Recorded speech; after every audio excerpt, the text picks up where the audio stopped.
ಹಿಂದೆ BJP ಸರ್ಕಾರನೂ ಅನ್ಯಾಯ ಮಾಡಿದೆ. ಒಬ್ಬರಂತರೂ ಮಾಜಿ ಮುಖ್ಯಮಂತ್ರಿಗಳು ರಕ್ತದಿಂದ ಬರೆದು ಕೊಡ್ತೇನೆ 25,000 ಕೋಟಿ ಪ್ರತಿ ವರ್ಷ ಕೊಡ್ತೇನೆ ಅಂತ ಭಾಷಣ ಹೊಡೆದಿದ್ರು. ಏನೂ ಕೊಡಲಿಲ್ಲ. ಯಾರು ಅನ್ನೋದು ಎಲ್ಲರಿಗೂ ಜಗತ್ತಿಗೆ ಗೊತ್ತದೆ. ಅದಕ್ಕೆ ಅಧ್ಯಕ್ಷರೇ, ಎಲ್ಲ ಸರ್ಕಾರಗಳಲ್ಲಿ ಕೃಷ್ಣೆಗೆ ಅನ್ಯಾಯ ಆಗಿದೆ.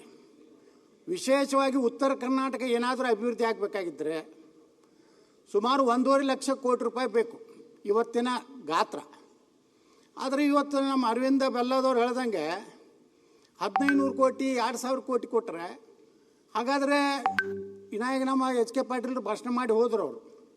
ಅವರೇ ಪುಸ್ತಕ ಬರೆದಿದ್ರು, ಕೇಳಿ ಕೃಷ್ಣೇ ಕೂಗತ್ತೇಳಿ. ಆದರೆ ಅವರೇ ನೀರಾವರಿ ಮಂತ್ರಿ ಇದ್ರೂ ಏನೂ ಮಾಡಲಿಲ್ಲ.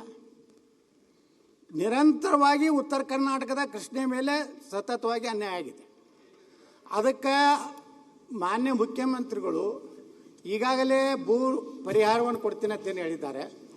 ಇದು ಒಂದೇ ಕಂತಿನಲ್ಲಿ ಈ ವರ್ಷ ಪೂರ್ತಿ ಕೊಡ್ತಿರೋ, ಮತ್ತು ಅದನ್ನು ಕಂತು ಮಾಡೋದ್ರಿಂದ ಮತ್ತೆ ಅದರ ಏನು ಬಜೆಟ್ ಗಾತ್ರ ಹೆಚ್ಚಾಗ್ತದೆ ಹೊರತು ಏನು ಅದರ ಹೊರೆ ಹೆಚ್ಚಾಗ್ತದೆ ಹೊರತು ಶಾಶ್ವತವಾದಂಥ ಪರಿಹಾರವನ್ನು ಕೃಷ್ಣೆಗೆ ಕೊಟ್ಟು ನಮ್ಮ ಪಾಲಿನ 729 TMC ನೀರನ್ನು ಉಪಯೋಗ ಮಾಡ್ಕೊಳ್ಳಿಕ್ಕೆ ಮುಖ್ಯಮಂತ್ರಿಗಳು ವಿಶೇಷವಾದ ಯಾವುದೇ ಜಗತ್ತಿನ ಯಾವುದೇ ಬ್ಯಾಂಕಿನಿಂದ ಸಾಲ ತಗೋರಿ ಅಥವಾ ಏನಾದರೂ ಮಾಡಿ ದಯವಿಟ್ಟು ಕೃಷ್ಣಾ ನೀರಾವರಿ ಯೋಜನೆಯನ್ನು ಪೂರ್ಣ ಮಾಡುವಂಥದ್ದು ಒಂದು ಮಾಡಬೇಕಂತ ವಿನಂತಿ.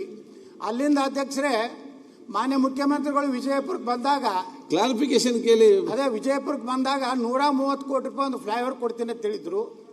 ಮತ್ತು ಕೋಲ್ಡ್ ಸ್ಟೋರೇಜ್ಗೆ ಬೆಳಗಾವಿ ಅಧಿವೇಶನದಲ್ಲಿಯೂ ಸಹ ಹೇಳಿದ್ರು 100 ಕೋಟಿ ರೂಪಾಯಿ ಕೊಡ್ತೀನಿ ಅಂತೇಳಿ.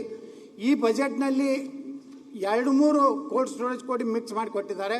ನಾನು ಮಾನ್ಯ ಮುಖ್ಯಮಂತ್ರಿಗೆ ವಿನಂತಿ ಮಾಡ್ಕೊತೀನಿ, ಆ 130 ಕೋಟಿ ರೂಪಾಯಿ ಫ್ಲೈಓವರ್ ಬಗ್ಗೆ ಮತ್ತು ಈ ಕೋಲ್ಡ್ ಸ್ಟೋರೇಜ್ಗೇನು ವೈನ್ ಪಾರ್ಕಿಗೆ ಬಿಜಾಪುರಕ್ಕೆ 100 ಕೋಟಿ ರೂಪಾಯಿ ಅವ್ರು ಕೊಡ್ತೀನಿ ಅಂತ ಹೇಳಿದ್ದಾರೆ. ದಯವಿಟ್ಟು ಅದನ್ನು ಅವರು ನಾವು ಕೊಡಬೇಕಂತ ವಿನಂತಿ ಮಾಡ್ಕೊತೀನಿ. ಮಾನ್ಯ ಸಭಾಧ್ಯಕ್ಷರೇ.